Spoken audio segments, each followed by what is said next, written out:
जय हिंद दोस्तों। तो आज हम लोग बात करने वाले हैं क्लास 12th ज्योग्राफी का जो है ना बाबू अति आवश्यक प्रश्न है। आपका जो एग्जाम 2026 में है, आपके एग्जाम में जो है ना बाबू यही सब प्रश्न देखने के लिए मिलेगा। इससे बाहर आपके एग्जाम में कोई एक भी बाहर का प्रश्न देखने के लिए नहीं मिलेगा। तो आप लोग जो है ना बाबू ये सभी प्रश्न का आंसर अच्छे से याद कर लीजिएगा। आप लोग जो है ना बाबू वीडियो को पूरा अवश्य देखिएगा, आपके एग्जाम में आपसे एक भी प्रश्न नहीं छूटेगा। तो चलिए आज का जो हमारा पहला प्रश्न है उसको देख लेते हैं। आज का जो हमारा पहला प्रश्न है कि नियम में से कौन प्रतिकर्ष कारक नहीं है। ऑप्शन नंबर ए में शीत मरुस्थल, ऑप्शन नंबर बी में गर्म शुष्क जलवायु, ऑप्शन नंबर सी में उर्वर भूमि, ऑप्शन नंबर डी में अधिक सिंचाई। तो क्या पूछ रहा है आपसे जो है ना निम्नलिखित में से कौन सा प्रतिकर्ष कारक नहीं है। बाबू यहाँ आप लोग थोड़ा कॉन्सेप्ट को अच्छा से समझिएगा। देखिए एक होता है आपका प्रतिकर्ष कारक, एक होता है आपका अपकर्ष कारक। यह दोनों को आप लोग बाबू अच्छा से समझिए, यहाँ से आपके एग्जाम में प्रश्न पूछे जाते हैं और कई बार पूछे गए हैं। आप बाबू यहाँ कॉन्सेप्ट को समझिएगा। देखिए पहले तो ये समझिए कि प्रतिकर्ष कारक होता क्या है, आप लोग इसको अच्छा से समझिए। देखिए प्रतिकर्ष कारक बाबू उसे कहते हैं आप कहीं पर गए, आपको वहां का जो भी चीज जो है ना आपका निगेटिव लगा यानी खराब लगा। पहले देखिएगा तो आपका शिक्षा खराब है वहां का, उसके बाद बाबू उर्वर भूमि है, उसके बाद जल की सुविधा अच्छा नहीं है, आपका जो है ना काम और रोजगार नहीं है। तो ये किस में चले जाएगा बाबू, आपका प्रतिकर्ष कारक में चले जाएगा। इसका जो है ना बाबू जस्ट अपोजिट यानी उल्टा जो होता है वो आपका अपकर्ष कारक होता है। अपकर्ष कारक कहने का मतलब हुआ कि पहला देखिएगा तो यहाँ बाबू जो है ना खेती करने के लिए अच्छा भूमि होती है। उसके बाद दूसरा देखिएगा तो यहाँ पे जो है ना आपका शिक्षा की व्यवस्था अच्छा होती है, जलवायु की व्यवस्था अच्छा होती है, काम और रोजगार की सुविधा कहाँ पे अच्छा होती है तो अपकर्ष कारक में। प्रतिकर्ष कारक में जो भी चीज आपको खराब लगे वही क्या कहलाता है प्रतिकर्ष कारक। तो आपको बाबू दोनों अच्छे से समझ में आ गया होगा। अगर बाबू आपको दोनों अच्छे से समझ में आ गया होगा प्रतिकर्ष और अपकर्ष कारक, तो आप लोग जो है ना बाबू हमें कमेंट में जरूर बताइएगा। आप लोग बाबू एक बार वीडियो को शेयर कर दीजिएगा, अपने भाई बंधु सखा मित्र को एक बार वीडियो को शेयर करिए। आप लोग जो है ना वीडियो को पूरा अवश्य देखिएगा, आपके एग्जाम में यही सब प्रश्न आपसे पूछे जाते हैं, समझे। तो आप लोग वीडियो को जरूर पूरा देखिएगा, समझे। तो बाबू इसका आंसर आप लोग हमें खुद ही बता दीजिए। आप पहला है शीत मरुस्थल, बी में है गर्म शुष्क जलवायु, सी में उर्वर भूमि, डी में अधिक सिंचाई। देखिए आपसे पूछ रहा प्रतिकर्ष कारक नहीं है, प्रतिकर्ष नहीं है तो अपकर्ष होगा। तो बाबू शीत मरुस्थल ये आपका प्रतिकर्ष कारक है। दूसरा देखिएगा तो आपका गर्म शुष्क जलवायु ये भी प्रतिकर्ष कारक है। उर्वर भूमि यानी उर्वर भूमि बाबू उसे कहते हैं यहाँ पे जो है ना खेती करने की सुविधा अच्छा होती है। तो आपका उर्वर भूमि यही तो हो जाएगा इसका सही आंसर। उर्वर भूमि है ना बाबू, तो उर्वर भूमि क्या है इसका सही आंसर ऑप्शन नंबर सी हो जाएगा 1 का। आपका अधिक ऊंचाई, अधिक ऊंचाई पे क्या आप रह बच सकते हैं, वहां पे नहीं बच सकते हैं। तो ऑप्शन नंबर क्या हो जाएगा 1 का सी हो जाएगा। तो आप सभी आदमी जो है ना बाबू कमेंट करिए कि आपका जो है ना क्वेश्चन नंबर 1 का ऑप्शन नंबर सी। आप बाबू वीडियो को पूरा जरूर देखिएगा, आपके एग्जाम में यही सब प्रश्न आने ही वाले हैं, समझे। तो आप लोग वीडियो को पूरा जरूर देखिएगा। तो क्वेश्चन नंबर 1 का ऑप्शन नंबर सी। तो चलिए क्वेश्चन नंबर 2 को देख लेते हैं। क्वेश्चन नंबर 2 में क्या है हमारा कि आर्थिक क्रियाओं की कुल संख्या कितनी है। ऑप्शन ए में है 5, बी में है 15, सी में है 20, डी में है 11। आर्थिक क्रियाओं की कुल संख्या जो है बाबू कितनी है, इसका आंसर आप लोग जल्दी हमें कमेंट करिएगा। ये प्रश्न बाबू वीवीआई है। वीवीआई का मतलब होता है वेरी वेरी इंपॉर्टेंट क्वेश्चन है, समझे। तो इसका आंसर बाबू आप लोग हमें जरूर कमेंट करिएगा, जल्दी करिए। तो इसका सही आंसर जो हो जाएगा ना बाबू आपका ए हो जाएगा। आर्थिक क्रियाओं की संख्या कुल कितनी है, तो याद रखिएगा बाबू ये 5। हालांकि पहले जो थी ना बाबू आर्थिक क्रियाओं की संख्या 3 थी। पहले आर्थिक क्रियाओं की संख्या कितनी थी 3 है, लेकिन वर्तमान में आर्थिक क्रियाओं की कुल संख्या कितनी है, तो याद रखिएगा बाबू ये 5 है। ये वीवीआई प्रश्न है, इसको याद रखिएगा, समझे। आर्थिक क्रिया बोलिएगा क्या होता है, देखिए बाबू आर्थिक क्रिया पहला देखिएगा तो प्राथमिक क्रिया होता है, दूसरा द्वितीय क्रिया, तीसरा तृतीय क्रिया, चौथा चतुर्थक, पांचवा आप याद रखिएगा पंचम क्रिया। ये 5 गो है। थोड़ा यहाँ कनिक बाबू कंसेप्ट तो समझिए, यहाँ से एमसीक्यू क्वेश्चन पूछ लेता है यानी ऑब्जेक्टिव क्वेश्चन आपसे पूछ लेगा। देखिए आपसे क्वेश्चन पूछेगा कि प्राथमिक क्रियाकलाप क्या होती है। जैसे समझिए बाबू आप खेती किए, क्या किए, खेती किए। अब मान लीजिए कि आप बाबू गेहूं का खेती के लिए, मैथ में तो हम लोग मानते आ रहे हैं बचपने से समझे, मैथ में मानते आ रहे हैं कि नहीं आ रहे हैं। तो मान लीजिए इसमें क्या आप किसका खेती किए बबुआ, गेहूं का की क्या किया आप खेती किए। अब गेहूं से आपको क्या मिला, गेहूं का खेती करिएगा तो बहुत इसमें प्रोसेसिंग होता है, तो इसको पताना होता है समय से, सब कुछ जो पानी वानी इसमें क्या करना पड़ता है, डालना पड़ता है। अगर ये सब पूरा अच्छा तरह से क्या कर देते हैं बबुआ, अगर डाल देते हैं पानी वानी, तो उसके बाद हमें क्या करना है, तो समझिए कॉन्सेप्ट को। तो जो नॉर्मली देखिएगा तो इसमें से आपका गेहूं निकल के हमारे कहाँ जाता है, घर पे। तो खेती किए ना, यही क्या कहलाया, प्राथमिक क्रियाकलाप। और गेहूं जो हमारे घर पे गया, समझिए अच्छा से, यहाँ पे गेहूं जो गया हमारे कहाँ पे बाबू, घर पे गया है। यही गेहूं को हम मैन्युफैक्चरिंग करके आटा बना लिए, यानी मशीन में डाले, मशीन में डाले तो क्या बना बाबू, आटा। यानी मैन्युफैक्चरिंग हुआ या नहीं हुआ, मैन्युफैक्चरिंग हो गया, आटा बन गया। यही आटा जो हुआ ना आपका, कौन सा हुआ बबुआ, द्वितीय क्रियाकलाप, यानी आपका सेकेंडरी एक्टिविटीज। उसके बाद तृतीय क्रियाकलाप, यही आटा को आप मार्केट में बेच दीजिएगा, तो यही क्या कहलाता है, आपका तृतीय क्रियाकलाप। और चतुर्थ क्रियाकलाप में देखिएगा बाबू, आपका जो है ना, इसमें जो है ना आपका प्रोफेसर साहब आ जाएगा, टीचर आ रही, हालांकि तीसरे में आ जाता है, इसमें प्रोफेसर साहब का आ जाएगा। उसके बाद पंचम क्रियाकलाप, पंचम क्रियाकलाप में बाबू साइंटिस्ट सब आते हैं। तो आपके एग्जाम में 3 ही पूछा जाएगा, लेकिन है कितना आर्थिक क्रियाकलापों की संख्या, कुल 5 है। समझ में आ गया बाबू आपको 5। आई होप आपको अच्छे तरह से समझ में आ गया होगा। अगर आपको अच्छे तरह से समझ में आ गया होगा तो बाबू आप लोग वीडियो को एक बार जरूर लाइक करिएगा, और आप लोग बाबू वीडियो पे लास्ट तक बने रहिएगा। आपके एग्जाम में यही सब प्रश्न जो है ना बाबू पूछे जाते ही हैं, समझे। तो चलिए क्वेश्चन नंबर 3 को देख लेते हैं।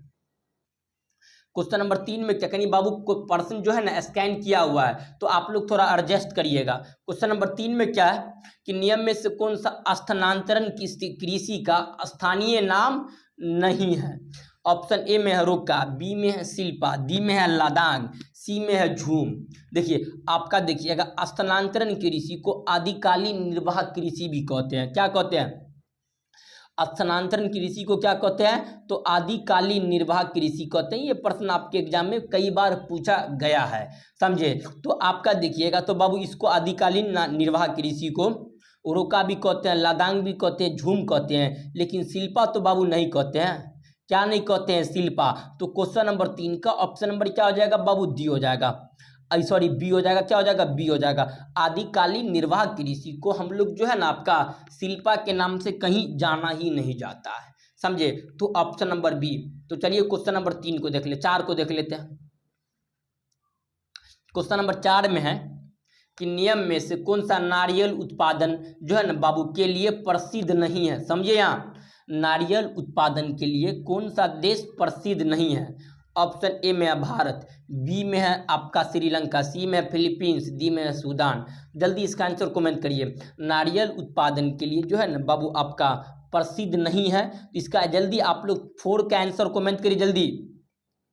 नियम में से कौन सा देश जो है नारियल उत्पादन के लिए प्रसिद्ध नहीं है, इसका आंसर कमेंट करिए जल्दी बबुआ सब। तो इसका सही आंसर जो हो जाएगा ना बाबू आपका क्या हो जाएगा, तो श्रीलंका हो जाएगा। क्या हो जाएगा, श्रीलंका में ज़्यादा नारियल नहीं, हालांकि नारियल होता है लेकिन प्रसिद्ध नहीं है श्रीलंका। तो ऑप्शन नंबर बी हो जाएगा। तो चलिए क्वेश्चन नंबर 5 को देखते हैं। क्वेश्चन नंबर 5 में क्या है कि जो है ना हुगली नदी के सहारे कौन सा उद्योग विकसित है। ऑप्शन ए में कपास, बी में है जूट, सी में है आपका तांबा, डी में है इनमें से कोई नहीं। तो हुगली नदी के किनारे जो है कौन सा जो है ना बाबू देखिएगा, तो आपका जो है ना जो है आपका उद्योग विकसित है। तो हुगली नदी के सबसे ज़्यादा जो पाई जाती है ना बबुआ, वहाँ पे जूट होती है। और हुगली जो बाबू गंगे नदी के किनारे बगल में है, तो पूछेगा निम्नलिखित में से कौन सा जो है ना बाबू पश्चिम बंगाल जूट उत्पादन के लिए प्रसिद्ध है। तो वहाँ मार दीजिएगा, हुगली नदी कहाँ पड़ता है, पश्चिम बंगाल कोलकाता में ना पड़ता है। तो वहाँ पे अत्यधिक क्या होती है बाबू, जूट होती है, समझे। तो ऑप्शन नंबर बी 5 का आप लोग बाबू ये सभी को टिक करते ही जाइएगा, समझे।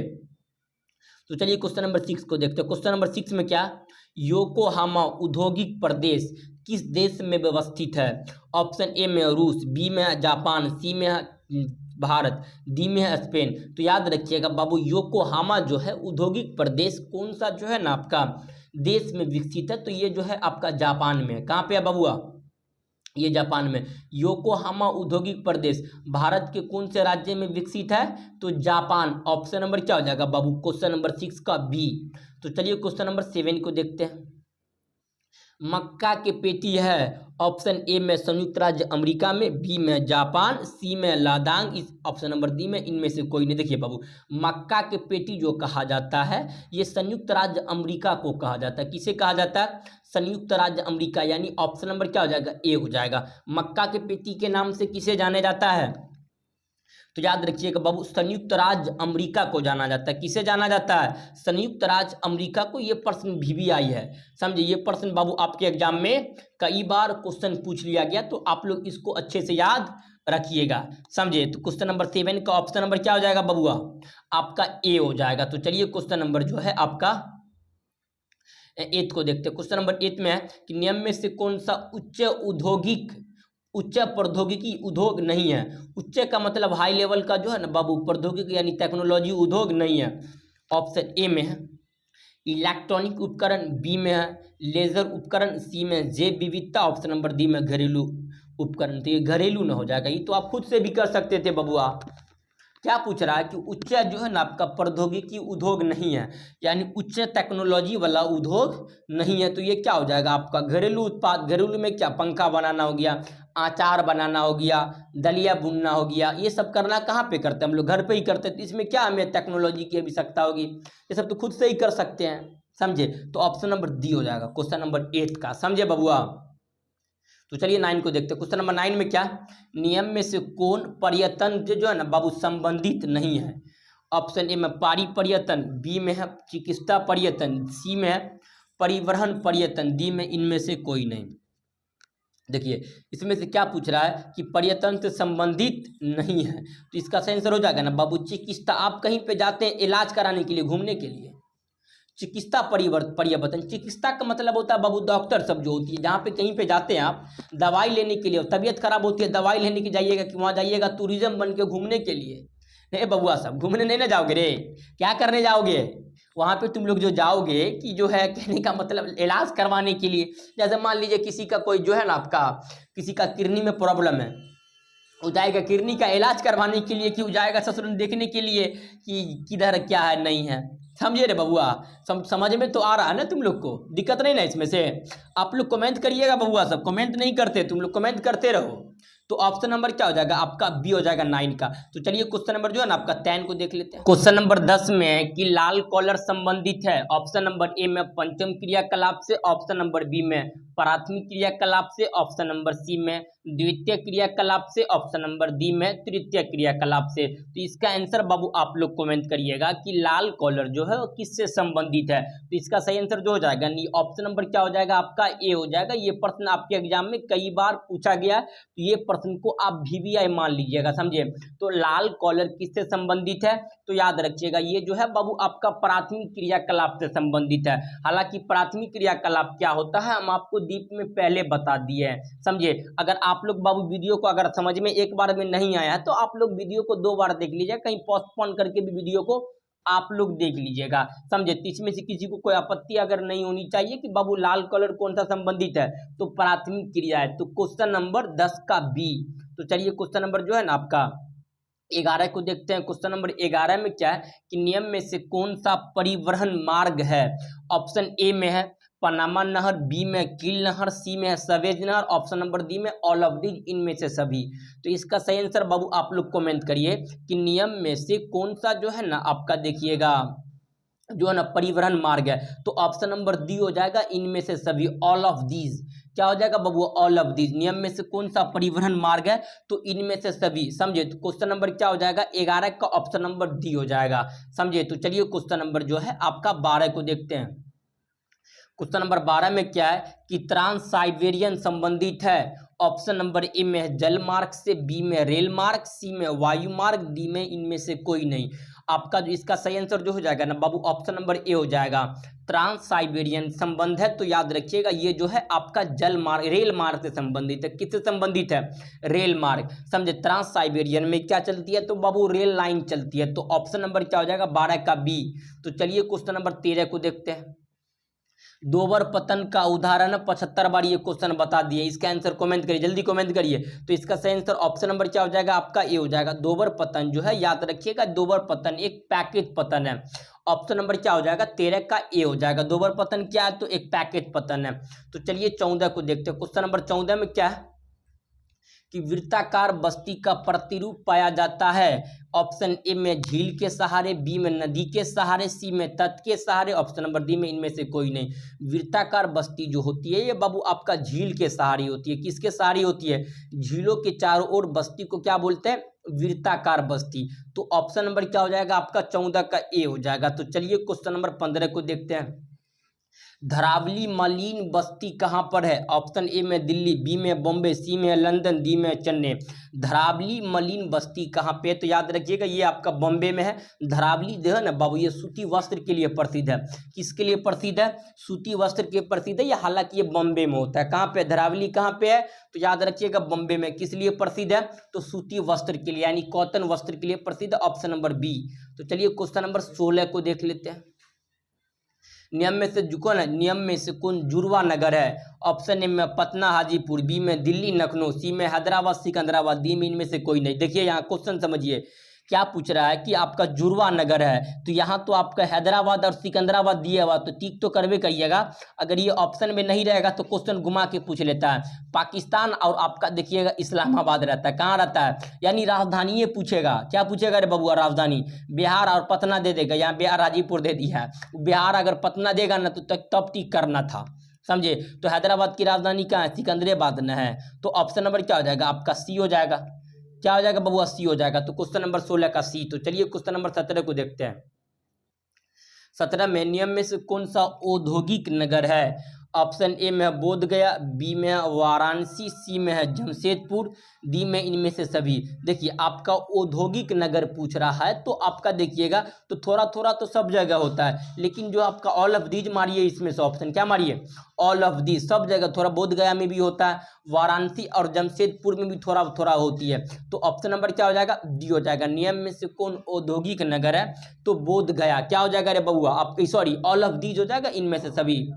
तो चलिए 18 को देखते हैं। क्वेश्चन नंबर 18 में क्या है कि भारत में जनगणना का महान विभाजन वर्ष है। ए में है आपका जो है ना 1921, बी में 51, सी में 71, डी में 2001। तो इसका सही आंसर हो जाएगा ना बाबू ऑप्शन नंबर ए। बिहार में, भारत में जनगणना का महान जो है ना बाबू विभाजक वर्ष है। तो याद रखिएगा ये जो हो जाएगा आपका 1921। क्या हो जाएगा, 1921। 1921 में जो है ना आपका देखिएगा तो जनगणना का महान विभाजक वर्ष था। जनगणना आपका देखिएगा पूछेगा भारत में जनगणना की स्थापना, तो याद रखिएगा, हालांकि आपको तो पता ही है ये सब। 1800 जो है ना बाबू आपका देखिएगा 72 में हुआ था, लेकिन आपका औपचारिक यानी अच्छा से जनगणना जो हुआ था ये 1881 में हुआ था। भारत में प्रथम जो हुआ था 81 में, ये 72 में लॉर्ड रिपन के समय हुआ था, 81 में हुआ था लॉर्ड लीटन के समय हुआ था। तो ये सब थोड़ा बहुत याद रखिएगा, ये सब क्वेश्चन आपके एग्जाम में हो सकता है, पूछा जा सकता है। तो चलिए 19 को देखते हैं। क्वेश्चन नंबर 19 में क्या कि मिलियन सिटी की आबादी है। मिलियन किसे कहते हैं, 10 लाख को कहते हैं मिलियन। ऑप्शन सी में है 10 लाख से अधिक, मारिए नहीं इधर थी। ऑप्शन कहाँ पे है, मिलियन सिटी की आबादी कितनी होती है, 10 लाख से अधिक होती है। मिलियन कहते हैं 10 लाख को ही मिलियन कहते हैं। तो ऑप्शन नंबर सी हो जाएगा। तो चलिए क्वेश्चन नंबर जो है ना आपका 20 को देखते हैं। पटना क्या है, पटना बाबू एक राजधानी नगर है। पटना तो जानते हैं बिहार की राजधानी क्या है, पटना है। तो ऑप्शन नंबर क्या हो जाएगा, सी हो जाएगा, समझे। तो क्वेश्चन नंबर 20 का ऑप्शन नंबर सी, समझे। तो आपको बाबू 20 ही प्रश्न रहने दीजिए, आपको अगले वीडियो में जितना प्रश्न बच गया ये सारा प्रश्न जो है ना बाबू हम आपको करवा देंगे। तो आप लोग को क्लास कैसा लग रहा है आप लोग हमें जरूर कमेंट में बताइएगा। अगर आप लोग इस चैनल पर नहीं होंगे तो आप लोग चैनल को अवश्य सब्सक्राइब कर लीजिएगा। तो चलिए बाबू हम लोग मिलते हैं नेक्स्ट क्लास में, तब तक के लिए जय हिंद जय भारत।